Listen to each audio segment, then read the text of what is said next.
오늘은 사무엘하 16장 5절에서 14절까지 말씀으로 사람을 위대하게 하는 것이라는 제목으로 하나님 말씀 나누겠습니다.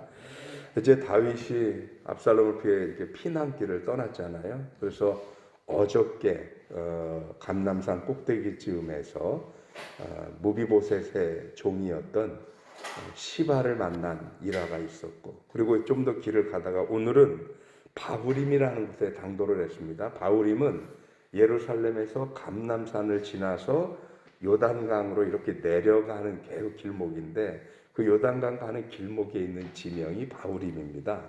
그런데 그 바후림에 이르렀을 때에 사울의 친족, 이 사울 그러면 다윗에게 왕위를 이제 빼앗겼다라기보다도 다윗을 미워해서, 그래서 사울이 물러나고 그리고 이제 다윗이 임금이 된 건데, 근데 그 사울의 친족 중에 한 사람 시므이라는 사람이 나와서 아주 안 그래도 지금 아들의 반란 때문에 피난길에 오른 이 아주 처량한 길을 가고 있는 다윗에게 저주를 퍼붓습니다. 사울의 모든 집안의 피기가 내게 임해서 네가 지금 네 아들 압살롬한테 쫓겨서 그래서 가는 것이다. 그러면서 아주 저주의 저주를 하는데, 오늘 성경에 보니까 너 이 피 흘린 자야, 이 비열한 자야, 그러면서 막 돌을 던져요.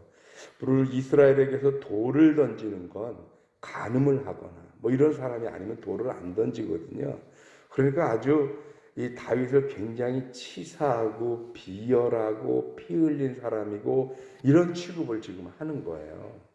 근데 희한하게 다윗이 그런 이 시므이를 제지를 가하거나 반발하지 않습니다.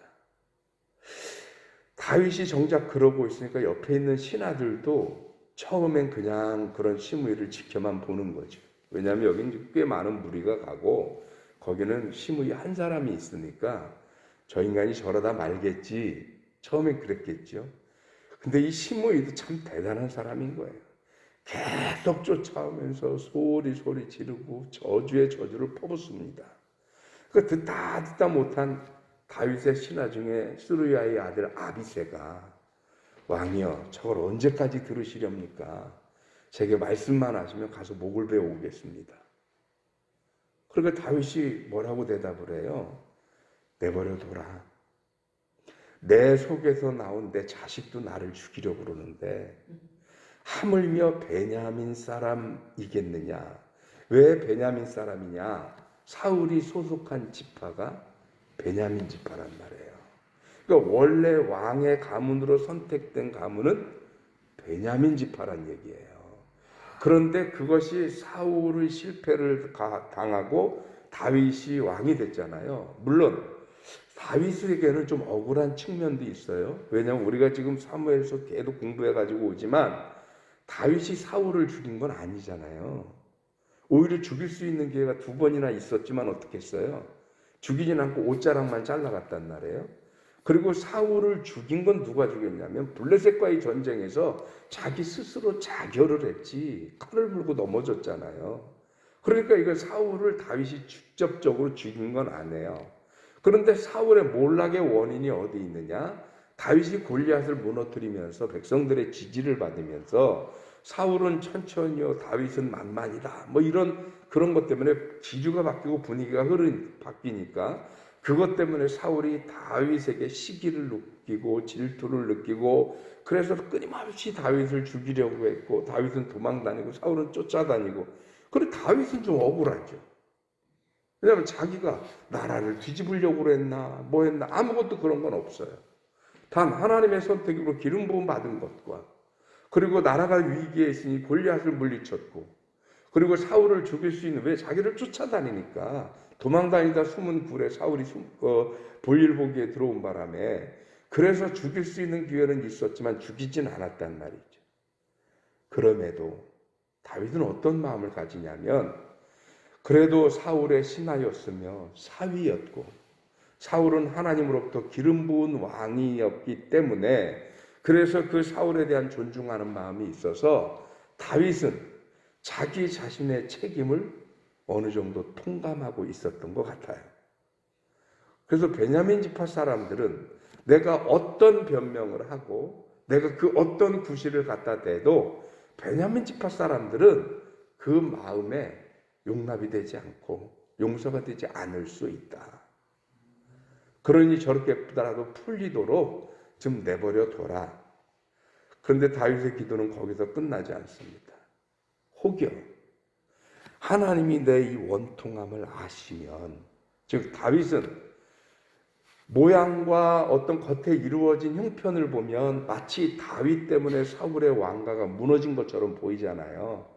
그런데 다윗은 자기 자신에게는 그럴 의사가 요만큼도 없었단 말이죠. 하나님 앞에 부끄러움이 없어요.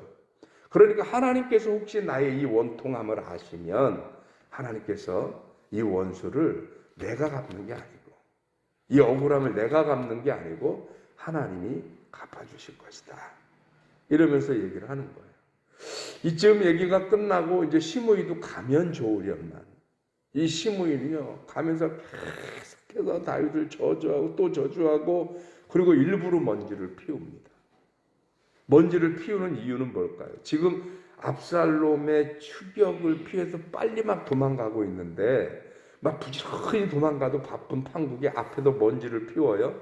빨리 갑니까? 못 갑니까? 못 가죠. 그래서 오늘 14절에 보면 왕과 그와 함께 있는 백성들이 다 피곤하여 한 곳에 이르러 거기서 쉬니라. 피곤해. 얼마나 힘든지 자꾸 앞에서 먼지를 피우니까 그냥 날씨가 좋아도 피난길은 힘든 거잖아요. 그런데 먼지를 피우고 길을 방해하니까 너무 힘들어서 가다가 쉬었다라는 얘기거든요. 이게 지금 피난길에서 보여주는 다윗의 모습입니다.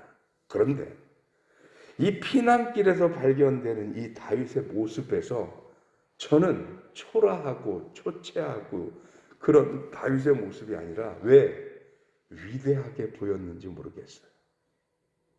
다윗을 위대하게 하는 것, 가만히 다윗의 인생을 뒤돌아보니까 그가 골리앗을 이겨서 위대한 게 아닙니다. 그가 왕이 되었기 때문에 위대한 것이 아니었더라고요. 그가 싸움만 하면 무조건 이기는 무패의 전사였기 때문에 다윗이 위대해진 게 아니었습니다. 다윗을 우리가 지금까지 사무엘 상하를 공부하면서 쫙 와보니까 다윗을 위대하게 만든 것, 그것은 바로 오늘 같은 장면입니다. 자신을 저주하고 그리고 자신에게 온갖 욕을 퍼붓는 이런 사람에게 그 모든 원인이 내게 있는 게 아니라 그래 내가 의도하지 않았더라도 너에게 상처와 아픔을 주었다면 그래 저주해라. 그래서 풀릴 수 있으면 저주해라. 그를 죽이거나 원망하는 게 아니고요. 기꺼이 그 저주를 받아주고 자기 안에서 원인을 찾으려고 해요. 다윗은. 이게 쉬운 게 아니죠. 사람을 위대하게 하는 것, 그것은 권세도 아니고 힘도 아니고 칼솜씨도 아니고요. 바로 이렇게 다른 누군가를 이해할 수 있고 품어줄 수 있는 게 사람을 위대하게 만드는 것이 아닌가. 사울이 자기의 죽일 수 있는 사정권 안에 들어왔음에도 불구하고 그 사울을 죽이지 않을 수 있는 것, 이것이 사람을 위대하게 만드는 거죠. 실수는 할 수 있으나 자신을 향해 냉철하게 꼬집고 지적하면서 야단치는 나단 선지자의 부르짖음에 그대로 죄를 뒤집어쓰고 하나님 앞에 회개하는 것, 이게 다윗을 위대하게 만드는 거더라라는 것입니다. 오늘날 사람들이 무엇이 위대한지에 대한 가치가 달라져서 그저 유명해지고 출세하고 가지고 벌고 그러면 그게 위대한 건 줄 알아요? 아닙니다.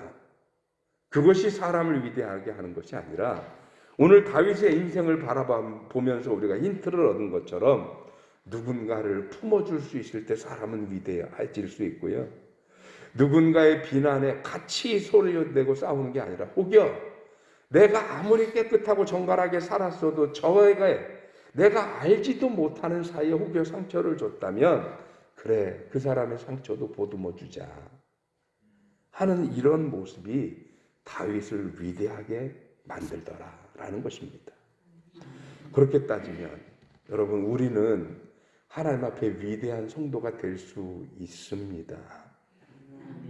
다른 누군가를 이해하면서, 다른 누군가를 덮어주면서, 도저히 내 머리로 내 상식으로 용납되지 이해되지 않는 상황이지만, 그러나 그래 베냐민 지파 사람이면 그럴 수 있어.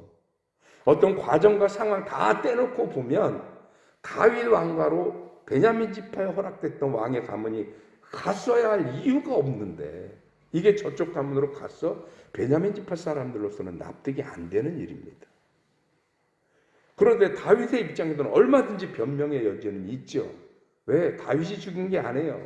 사울이 먼저 쫓아다녔고, 사울이 시기했고, 사울이 다윗을 미워했지, 다윗이 뭘 일을 벌인 건 아니에요. 그러나 결과적으로는 다윗은 왕이 됐고 사울과 그의 가문은 몰락해 버렸습니다. 다윗도 얼마든지 변명의 여지가 있지만 그 결과 때문에 이런 시므이의 저주를 그냥 듣습니다. 그때 다윗은 어떤 마음으로 들었을까? 아유, 저렇게 짓다가 말겠지, 그런 마음일까요? 그렇지 않은 것 같아요. 다윗은 또 한 번 다짐할 것 같아요. 그래, 내가 왕이 돼서 가도 누구도 다시는 나 때문에 억울하게 만들지 말자. 누구도 나 때문에 상처받게 하지 말자. 그렇게 다짐하지 않았을까? 다윗이 위대해지는 또 한 번의 성숙함이었지 않을까 하는 생각이 듭니다. 바라기는 사람을 위대하게 하는 것, 그것은 내가 가진 완력과 힘과 권세가 아니었습니다. 깊은 자기 성찰과 성숙한 인간성이 사람을 위대하게 합니다. 바라기는 오늘 우리 든든히 서가는 교회 성도 여러분들이 그렇게 하나님 앞에서 우리가 보일 수 있는 최소한의 위대함으로 성도의 열매를 맺어가시기를 주님의 이름으로 축원합니다. 기도하겠습니다. 하나님 고맙습니다. 오늘 다윗이 쫓겨가고 도망가는 길에서조차도 깊은 성숙한 모습을 보이면서 다윗은 위대한 사람일 수밖에 없었구나 하는 느낌을 갖게 합니다. 사람을 위대하게 하는 것은 뛰어난 전술과 지략과 싸움 솜씨나 골리앗을 이기는 영웅심이 아니라 오히려 누군가의 아픔을, 또는 그것이 내 원수이고 적이라 할지라도 그의 입장을 헤아리고 덮어주고 기다려주는 이것이 다윗을 위대하게 만든 것이라 여겨집니다. 우리 또한 이 다윗의 모습을 닮아서 위대한 성도의 모습을 가질 수 있게 하여 주옵소서. 유명해져서 위대한 게 아니고 엄청난 무언가를 이루어서 위대한 것이 아니라 이렇게 서로를 이해하고 덮어주는 것으로 서로가 위대해지는 이 길을 선택할 수 있도록 주님께서 함께하여 주옵소서. 사랑하는 든든히 서가는 교회와 성도들을 축복하시고 어렵고 힘든 이 코로나 전국을 지나면서 하루하루 살아내는 것 자체가 숙제인 시기입니다. 하나님, 이럴 때 그 성도의 위대함을 보일 수 있게 하여 주옵시고 서로가 서로를 세워가면서 하나님의 선하신 영향력을 세상에 보일 수 있는 성도들이 되게 하여 주옵소서. 오늘도 승리의 복된 날 되도록 주님 인도하실 줄 믿사오고 우리 주님 예수 그리스도 이름으로 기도하옵나이다. 아멘.